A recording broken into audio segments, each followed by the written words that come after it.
médico, ele deixou de ser o referencial, assim. Não se consulta mais o doutor Salvador, lá de Getúlio Vargas.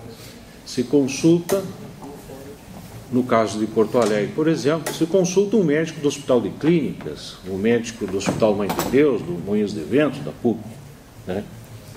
Se consulta um médico do Alberto Einstein, do Sírio-Libanês, enfim, né? Porque toda essa tecnologia realmente foi fundamental para o nosso trabalho, nos fez bem, mas traz como efeito colateral a nossa pessoa desaparecendo, assim, e importância, né, na atividade médica. Outra questão também que a tecnologia influiu é o desenvolvimento das comunicações, né? Isso faz com que o paciente chegue para nós já com um diagnóstico feito, né? Como é comum hoje chegar alguém e dizer para mim assim: doutor, eu vim me tratar aqui porque eu sou um bipolar. Está na moda agora ser bipolar, né? Eu vi na internet, eu fiz uns testes aí e eu vi que eu sou bipolar. E quem sabe a gente avaliando o paciente vê que ele tem traços de personalidade histriônico e tudo aquilo que ele fazia para chamar atenção passou a ser visto como uma manifestação de um quadro bipolar. Mas ele já chega com o diagnóstico dele. E aí ele diz para mim assim: olha, inclusive eu acho importante eu usar tal estabilizador do humor. Se eu falar para ele carbolítio, ele vai ficar muito decepcionado foi procurar um médico tão atrasado, né? Um médico ainda da época do carbolítio, né? Dia desses, um paciente voltou ao meu consultório, paciente de uma outra cidade, e me disse assim: doutor, eu lhe vi na televisão, eu disse para minha família que o senhor era bom, né? Quando ele me viu na televisão. Quer dizer, se eu não apareço na televisão, eu não sou bom, né? A televisão pode muito mais, evidentemente, do que eu, né? Se a televisão diz, agora se eu disser, né? E a televisão, a mídia, a imprensa diz que ele é bipolar, então ele é bipolar, né? Ou seja, é um complicador para o nosso trabalho aí. Outra questão é o trabalho hoje do médico muito apressado, né? Eu até estava comentando com o doutor Luiz, eu fiz um filme, inclusive, sobre isso, que se chama Diga 3, né? Porque antigamente o médico na ausculta torácica dizia para o paciente, né, diga 33. Mas hoje é tudo tão apressado que quem sabe se ele disser diga 3, no final do dia ele vai ganhar alguns preciosos minutos. Aí virou o título do nosso filme. Que ele parte de um projeto que era Projeto Consulta Curta Resolutiva. Será que uma consulta curta é resolutiva? A partir desse grupo de estudos, você fez esse filme. Então, o médico também não gosta de trabalhar assim, desse jeito rápido, mas ele se vê obrigado a trabalhar desse jeito rápido, né? Devido aos convênios todos que ele tem que atender, enfim. E, inclusive, agora, para um médico, por exemplo, em Porto Alegre, atender pelo convênio da Unimed, ele tem que pagar 40 mil reais para entrar, né? E se ele ficar fora desse convênio, talvez ele não decole, não exista na profissão, né? Enfim, essa insatisfação está aí. Inclusive, lembrei uma outra situação, um colega psiquiatra de Akron, ele, nos Estados Unidos, me disse assim: olha, eu não atendo mais depressão, porque o convênio que eu atendia, para mim, ir mais consultas, eu tinha que ligar para um gerente, que não é médico, e eu estava atendendo um paciente de suicídio, liguei para ele solicitando mais consultas, e ele me disse assim: mas você tem certeza mesmo que tem risco de suicídio? Olha, quem sabe não tem, né? Você dá uma olhada melhor aí nisso aí, depois me liga de novo, né? Ele me disse: eu desisti, né?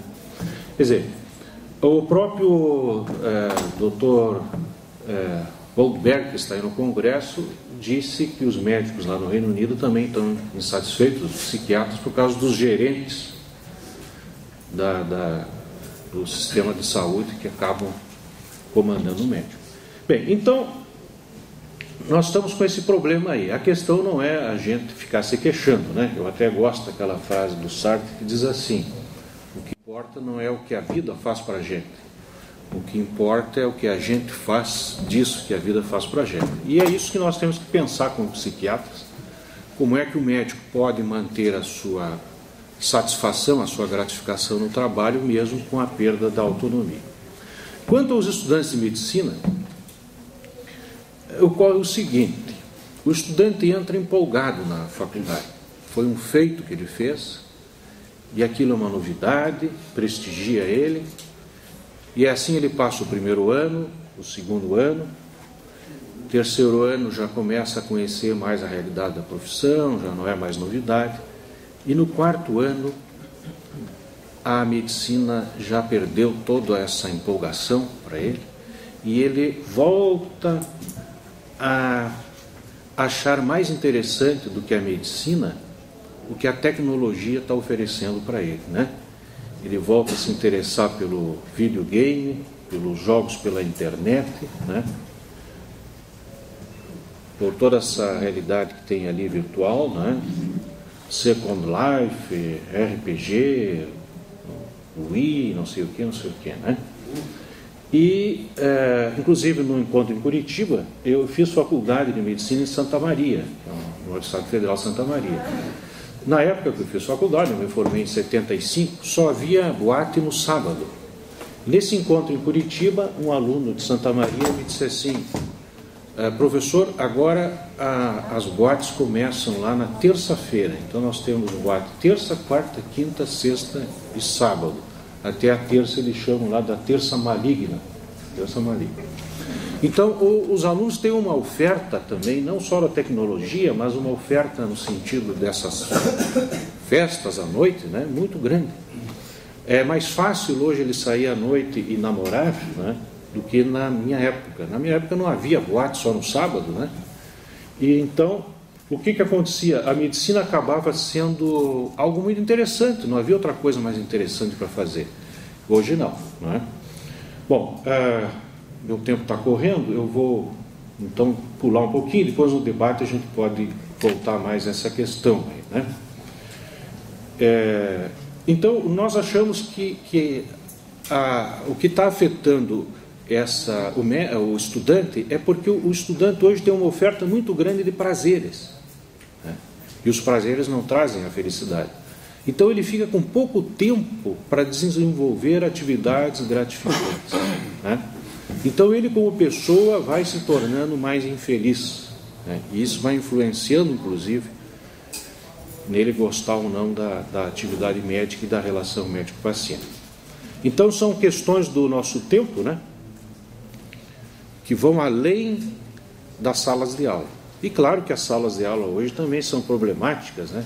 Evidente que é muito mais interessante o aluno ir por um jogo eletrônico no computador, né, do que assistir a minha aula, né? Evidentemente que eu não tenho como competir com isso, né?